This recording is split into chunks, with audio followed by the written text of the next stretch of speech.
नमस्कार, राम राम जी। मैं Acharya Virendra YouTube channel Astro Vastu Guru पर आपका पुनः एक बार स्वागत करता हूं, हार्दिक अभिनंदन करता हूं। अभी हमने जो पहली वीडियो इस श्रेणी के अंदर डाली थी, बहुत सारे लोगों को पसंद आई, बहुत सारे लोगों के हमें कमेंट्स मिले और उनकी जिज्ञासाएं थी कि अलग अलग विषयों पर हम इस चैनल पर आपके साथ उपस्थित होते रहे। अयोध्या राम मंदिर जन्मभूमि के बारे में जो भी हमने मुहूर्त के बारे में बताया था, लोगों को वह जानकारी काफी पसंद आई।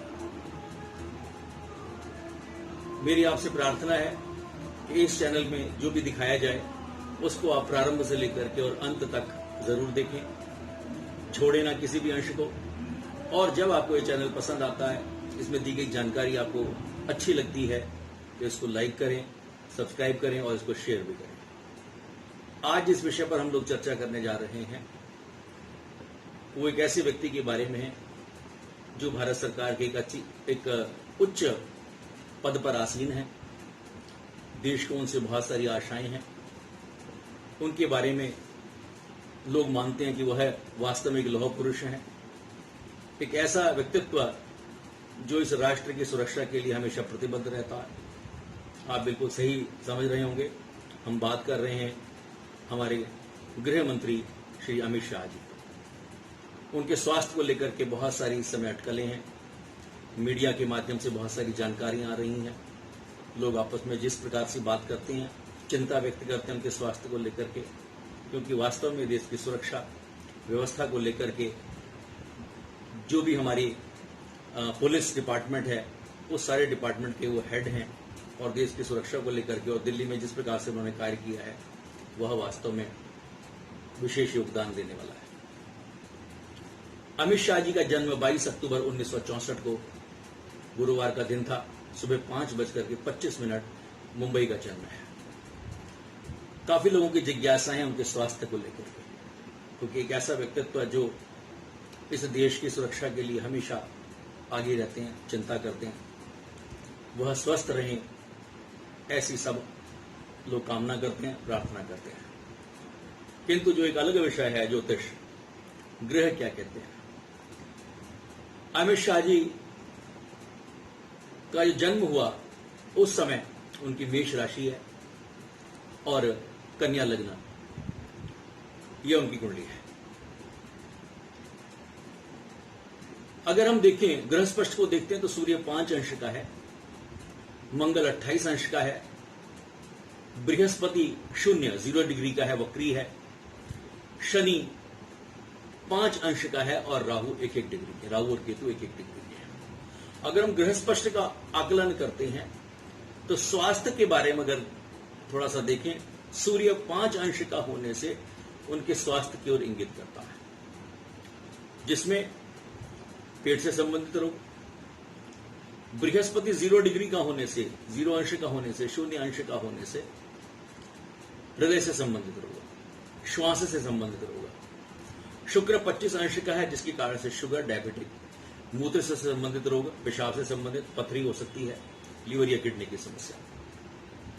इसलिए उनको अपने स्वास्थ्य का विशेष रूप से ध्यान ये देना चाहिए। इस समय जो उनकी वर्तमान महादशा है, अगर हम उसको देखें तो अभी उनकी जो वर्तमान महादशा है वह राहु में चंद्रमा की अंतर्दशा है। राहु की जो महादशा है ये 2003 से प्रारंभ हुई और राहु में चंद्रमा 4 मई 2019 से लेकर के और 4 नवंबर 2020 तक। इसको अगर हम थोड़ा सा और आकलन और इसका थोड़ा सा और हम अगर विश्लेषण करते हैं तो हमें कुछ नई जानकारियां इसके अंदर ही प्राप्त होती है। राहु और चंद्रमा का जो योग है, देखिए इनकी कुंडली में जो मंगल है वह नीच का है, जिसके कारण से यह रोग प्रारंभ हुआ।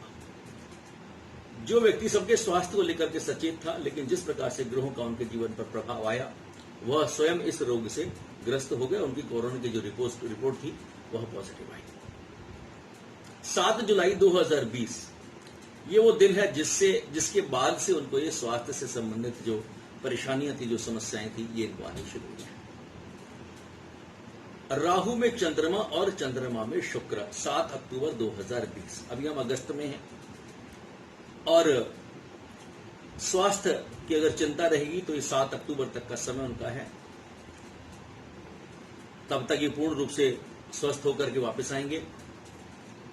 और 4 नवंबर 2020 तब तक इनको अपने स्वास्थ्य का ध्यान रखना पड़ेगा। राहु में चंद्रमा और चंद्रमा में सूर्य, यह जो ग्रहों की स्थिति बनती है वास्तव में यह कहीं ना कहीं उनके स्वास्थ्य के लिए परेशानियां पैदा करने के लिए है। और जैसे ही राहु में चंद्रमा और चंद्रमा में से शुक्र यह समाप्त होगा, यह महादशा समाप्त होगी, उसके बाद ये पुनः अपने स्वास्थ्य लाभ इनको पुनः प्राप्त होगा और ये स्वस्थ होकर के वापस अपने दायित्व को अच्छे प्रकार से जो है निर्वाह हुई कर पाएंगे। उसके बाद जब राहु में मंगल की महादशा आएगी उसके बाद ये इनके जो कार्य की शैली है उसमें और निखार आएगा, बढ़िया तरीके से काम करेंगे, जो भी इनके ऊपर दायित्व है उनका भली प्रकार से ये इसको पूर्ण करेंगे। लेकिन अभी जो समय है 4 नवंबर 2020 श्री अमित शाह जी के लिए मेरा उनसे निवेदन है कि वो अपने स्वास्थ्य का ध्यान दें, जो भी औषधियां हैं, भोजन है, उसका ध्यान रखें, क्योंकि राष्ट्र को ऐसे व्यक्तित्व की हमेशा आवश्यकता रहती है। मैं भी प्रार्थना करूंगा कि वो हमेशा स्वस्थ रहें, ऐसी मेरी उनसे प्रार्थना है। अगर आपको इस चैनल पर दी गई जानकारी आपको अच्छी लगती है, आप पसंद करते हैं, इस पूरे चैनल को जो दिखाई गई जानकारी है उसको शुरू से अंत तक आप देखें, पसंद आए तो आप उसको लाइक करें, सब्सक्राइब करें और शेयर भी करें, और व्यक्तिगत रूप से एक दूसरे को मैसेज करके इसका प्रोत्साहन करें कि यह जानकारी हम सब लोगों के लिए काम आए। आगे भी आने वाले कार्यक्रमों के अंदर हम इसी प्रकार का प्रयास करेंगे। जैसे मैंने पिछले एपिसोड में भी कहा था, कोरोना को लेकर के बहुत सारे लोगों को इस बात की चिंता है कि यह बीमारी हमारा कब पीछे छोड़ने वाली है। ज्योतिषीय अगर आकलन करें तो केवल थोड़ा सा मैं इसमें आपको सूत्र रूप से बता दूंगा कि जो हमारी ज्योतिषीय गणना है 23 सितंबर 2020, यह एक छोटी सी जानकारी आपको दे रहा हूं, लेकिन विस्तृत रूप से हम इसकी चर्चा आगे आने वाले जो हमारे कड़ियां होंगी उसमें हम इसके बारे में विशेष रूप से विस्तृत रूप से चर्चा करेंगे।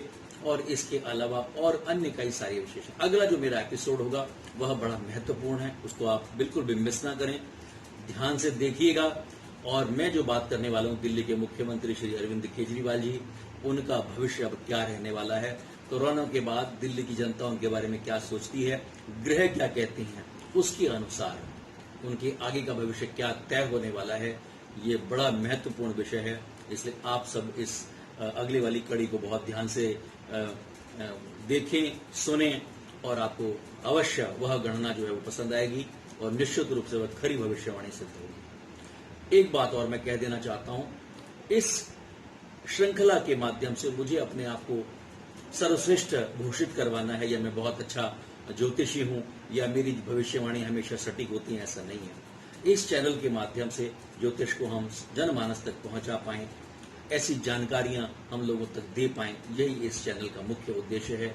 और मैं समझता हूं कि हम किसी के साथ प्रतिस्पर्धा ना करते हुए अपनी गणनाओं को हम समाज के सामने रखें, जनता के सामने रखें, आपको पसंद आए। आगे के कार्यक्रमों में हम दैनिक जो है राशिफल वो भी हम देना शुरू करेंगे, किस प्रकार से हर राशि का भविष्य क्या रहने वाला है, दैनिक रूप से भी, साप्ताहिक रूप से भी, पाक्षिक रूप से भी, मासिक रूप से भी, त्रैमासिक और वार्षिक रूप से भी। इस प्रकार की हमारी योजनाएं हैं। आप इस चैनल को देखें, पसंद करें, लाइक करें, शेयर करें और सब्सक्राइब भी करें। बहुत बहुत धन्यवाद। राम राम।